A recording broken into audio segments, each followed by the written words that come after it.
سلام بینندگان عزیز، خبرهای تاجیکستان و جهان را از رادیو آزادی تقدیم شما میکنیم. امروز 13 فوریه است و نخست نگاه برنامه‌گویی مطالب برنامه.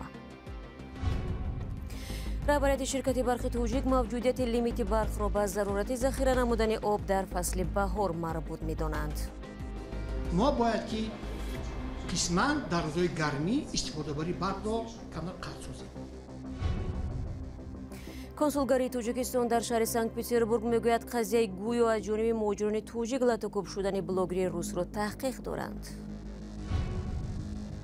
فعال توجیک گفت با مرگ زردشتی معروف اودین شاهی پرستش این دین در توجیکستان خاتمه نمی‌یابد. آتش زردشتی را من تا میتوانم فروزا نگه می‌دارم. در حالی که شکایت‌ها از محدودیت برق در توجیکستان بیشتر صدا می‌دهد، مسئولان شرکت برق توجیک صنایع بیکار نمودن لیمیت یا محدودیت برق را نمی‌توانند پیشگویی کنند. رئیس این شرکت از نهاد زیر رهبریش توصیف نمود. او گفت در ماه ینور که سردی و سخت بود، آنها توانستند ساکنان را با برق تامین کنند، ولی شهروندان چیزی دیگر می‌گویند. برای یوسفی و علیشیر ظریفی امروز در نشست شرکت برق توجیک اشتراک داشتند. رهبریت شرکت برق توجیک گفت هنوز دقیق نیست که محدودیت یا لیمیت برق در کشور کی به آخر می رسد. این نظر رهبریت برق توجیک در نشست خبری صدا داد. ما باید حرکت کنیم که تا موسم واردشوی آبی که در فصل بهار به ما مساعدت می نمود که حجم استحصال نیروی برق برای روپوش کردن استفاده بری ضرور است استحصال نماییم. ما باید که قسما در روزهای گرمی استفاده بری برق را کمتر قطع سازیم. اولی ماه ینور شرکت برق توجیک اعلان کرد که محدودیت انتقال برق در کشور برهم داده شد، اما بعداً از همه گوشه‌های تاجیکستان شکایت‌ها می‌رسید که لیمیت انتقال برق ادامه دارد. شرکت برق توجیک در انتهای ماه ینور اعلان کرد که سر از 1 فوریه در سراسر کشور محدودیت دوباره جاری می‌شود. وابسته به آنکه هوا سرد بود، استفاده بری در داخل مملکت بی‌نهایت بالا رفت. به حساب میانه در یک شبانه روز در ماه ینور به حساب میانه استحصال نیروی برق به 75 میلیون کیلووات ساعت برابر شد. حتی استفاده بری ماکسیمالی شبانه روزی در ماه ینور این راست میآید به روز 19 ینور. 19 ینور سال جاری که 85 میلیون و 587 هزار کیلووات ساعت نیروی برق استحصال کردیم. این در حالاتی است که در سالهای گذشته تنها نشان دهنده این ماکسیمالی استحصال نیروی برق به 71 میلیون برابر میشد. اما برخی ساکنان شکایت میکردند که در روزهای سرد ماه ینور هم پس از اعلان قطعی محدودیت نیز برق آنها خاموش میشد. یک 3 روز شد انخرایده شب ساعت 10 میمورد میکشن و پگوی ساعت 5 هم خیلی بگیرون میشن. اقتصادشناس ایوب جان اگاموف بر این است که راه اصلی رهایی از بی‌برقی در زمستان بیرون شدن از پایبندی به برق آبی است. با گفته او تاجیکستان امکان دارد که از منبع‌های دیگر آلترناتیوی برق تولید کند تا در فصل سرما تولیدات حداقل با طلبات برابر شود. خیلی که می‌دونید تاجیکستان آفتابی است. قریب زیاده از 300 روز سال آفتاب وجود دارد. یعنی ما می‌توانیم قوه انرژی آفتاب را استفاده بریم، نیروی آفتاب را.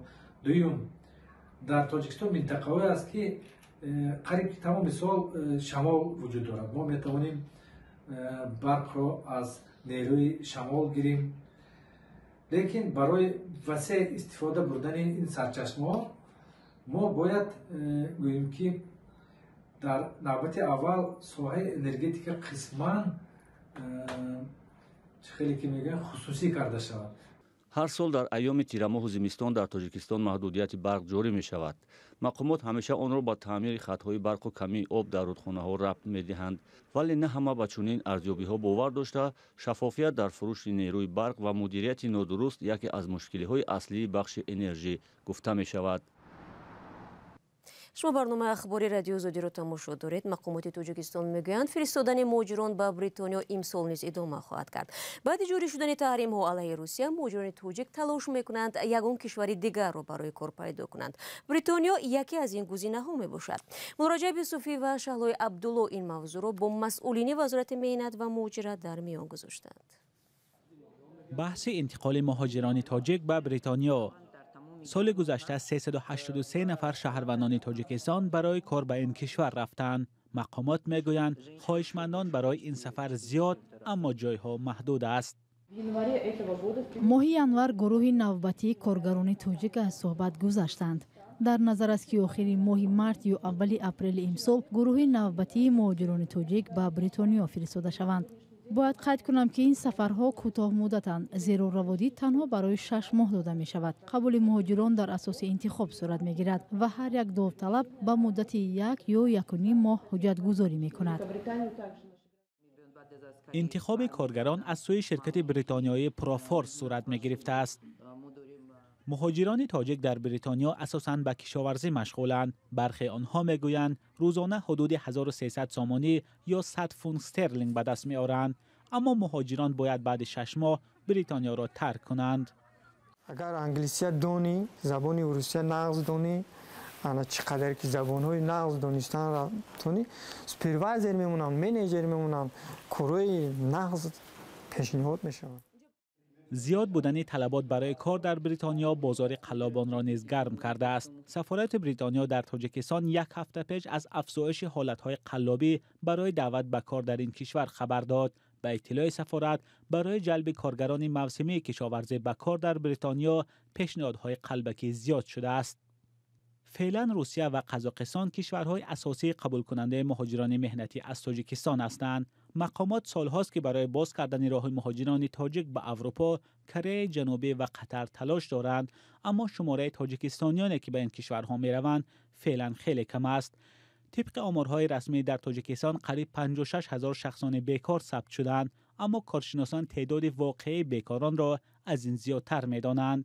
مولا رجب یوسفی شهلای عبدالله، آزادی دوشنبه. мавзӯи муҳоҷиратро идома медиҳам. бо супориши раиси кумитаи тафтишоти русия александр бастрикин аз рӯи ҳодисаи ҳамлаи эҳтимолии гурӯҳи муҳоҷирони тоҷик ба як блогери рус дар шаҳри санкт петербург парвандаи ҷиноӣ боз шудааст. дасти кам 1 нафар боздошт шудааст. айни замон дипломатҳои тоҷик дар ин шаҳр ҳодисаро таҳқиқ мекунанд ва мегӯянд як ҳадафи онҳо ин аст ки парвандаи мазкур одилона баррасӣ шавад. ҷузъиёти ин ҳодисаро ҳамкорам Хиромон Бақозода таҳқиқ кард ва ҳоло ӯ бо мо дар студия аст. дуруд бар шумо. хуб, аз рӯи ин қазия чӣ иттилоет то ба ҳол ба даст овардед? از روی قضیه لاتوکوب احتمالی کریل شوچر روز 12 فوریه پرونده جنایی باز شده است و رئیس کمیته تفتیشات در سنت پترزبورگ سپارش گرفت که معلومات درباره آسیب جسمانی رسانیدن گروه مهاجران به ساکنین شهر را بسنجد. معلوم نیست که از روی کدام ماده پرونده جنایی باز شده است، ولی با ادعای همکنون نفر جبر دیده کریل شوچر او را شام 12 فوریه در اتوبوس لاتوکوب کردند. او ادعا کرده است که پیش از این 2 هفته موردی تهدید و تعقیب نفرانی ناشناس بود.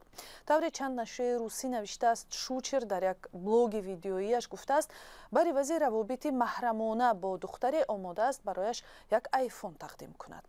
در نوار بعداً او صحنه بوسیدن دختری را نشان می‌دهد، ولی ادعا می‌شود که این دختر پیشنهاد رابطه محرمانه و هم گرفتن تلفن گران را رد کرده است. همین طور هست یا نه و این دختر کی بود فعلا برای ما معلوم نیست، ولی احتمال می رود که این حادثه مایه خشم گروه مهاجران شده است.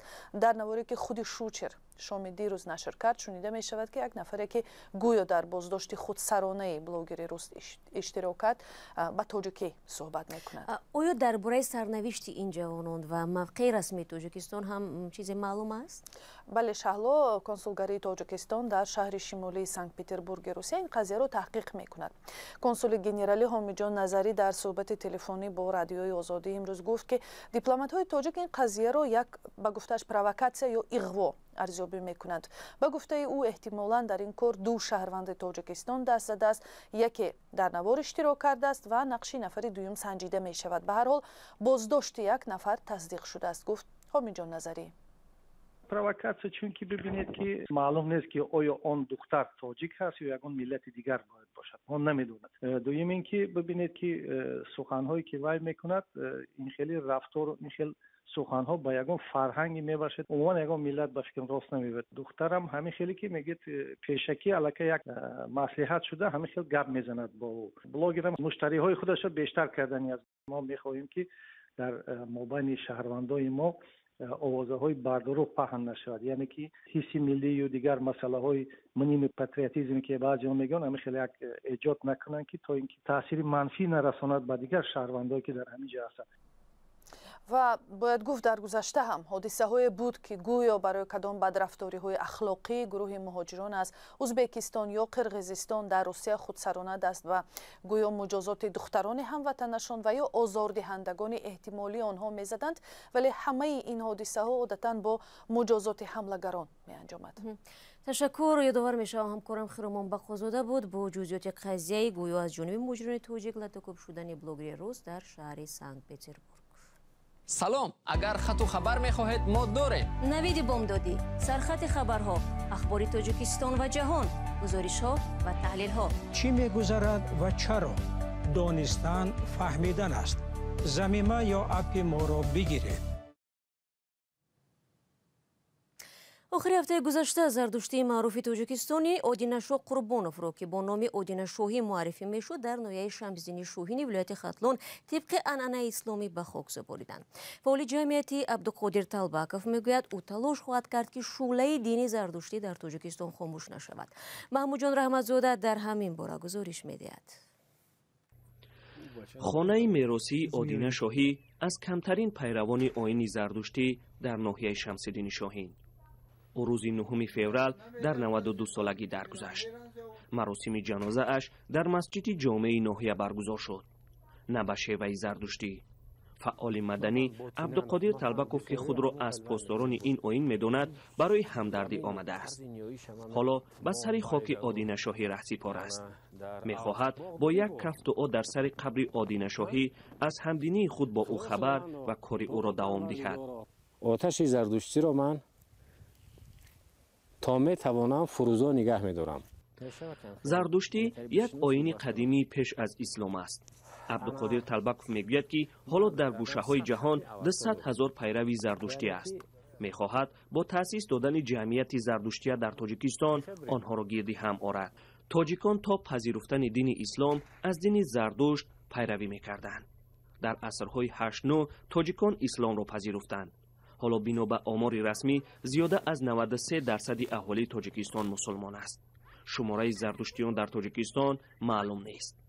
مبلغان اسلام این دین را دروغ می‌دانند و زردشت را پیغمبر نمی‌حسابند. عبدالقادر طلبکوف می‌خواهد زردشتیت در تاجیکستان رسما به قید گرفته شود. نماینده حالا غیر رسمی زردشتیت در تاجیکستان منم، چون رسمیش کردم نماینده رسمی، یعنی تصمیم گرفتم که جمعیت زردشتیان تاجیکستان را از طریق وزارت عدلیه به قید بگیریم و تشکیلات دینی زردشتیان تاجیکستان را از طریق کمیته دین. زردشتیان تاجیکستان پس از قتل رودکی سمندی زرندی روزنامه‌نگار و رهبر سابقشان در اول سالهای 2000 صاحب انجمن نیستند. به هر ترتیب از سازمان با این نام یگان اعلان صدا نداده است. عبدالقادر طلبکوف که در شبکه‌های اجتماعی با مسلمانان دعوتگر در کشاکش است، بعد 23 سال اولین نفر است که می‌خواهد جمعیت زردشتی و دینی آن را در تاجیکستان رسما ثبت نام کند. با گفته طلبکوف مثل آدینشاهی افراد پایبند به این آیین قدیمی در کشور هستند، اما از اعلان رسمی در این باره خودداری می‌کنند. حالا پیروان زردشتی تنها در بعضی از گوشه‌های افغانستان، ایران و هندوستان باقی مانده اند. آدینشاهی در تاجیکستان از کمترین نفری بود که خود را آشکارا پیرو این آیین قدیمی می‌دانست. اهل خانواده و همدهگانش این را کاری شخصی او می‌دانستند. محمود جان رحمتزاده، آزادی، ناحیه شمسدین شاهین. بینندگان عزیز، برنامه اخبار آزادی اینجا به پایان رسید. تشکر که تا این لحظه ها ما رو همراه بودید، ولی فراموش نکنید که نشر خبرها با عکس و ویدیو در وبسایت azadi.org و همین گونه در صفحه های رادیو آزادی در فیسبوک، اینستاگرام، توییتر و تیک توک و تلگرام و ادنکلاسنی که ادامه دارد و اگر شما نیز شاهد حادثه شدید با ما تماس بگیرید. تا ملاقات های بعدی در برنامه های فردا خود را احتیاط کنید و خدا نگهدار.